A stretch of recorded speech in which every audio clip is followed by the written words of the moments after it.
Tory peer Lord Frost responded to the ex-Prime Minister's attempts to blame the party's unpopularity on his former boss Boris Johnson. Lord Frost hit back at Theresa May after she blamed Boris Johnson and Liz Truss for the Tories' woes. The former Brexit minister said to take what the ex-Prime Minister says about politics with a very large pinch of salt. He pointed to Mrs May's bungled Brexit negotiations as well as general and European election results under her premier. The Tory peer wrote on X, "Theresa May is a former leader of our party and should be treated with respect. But I can't forget her disastrously bungled Brexit negotiations, her near loss of an election to the worst Labour leader ever, and her delivery of a Conservative vote share of 9% in the 2019 Euro election." Boris Johnson successfully cleared all this up.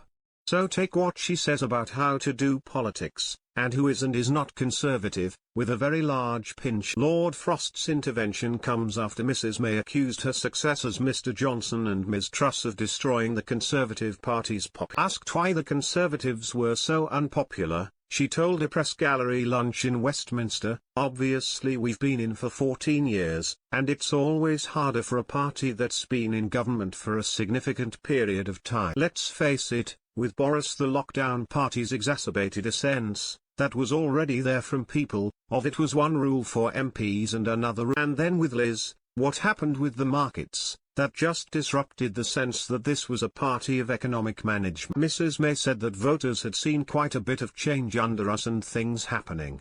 They wanted some stability, and I think Rishi has brought that She also rejected the suggestion that the result of the upcoming general election was a foregone conclusion. Mrs May said Sir Keir Starmer lacked the popularity of Sir Tony Blair and Labour faced a tough task in winning the number of seats it needs even for a majority. She insisted the UK needs to remain in the European Convention on Human Rights, ECHR, amid growing Tory call. In a further rebuke to the right of her party, Mrs May rejected the suggestion that Reform UK leader Richard Tice and Honorary President Nigel Farage should be welcomed into the Conservative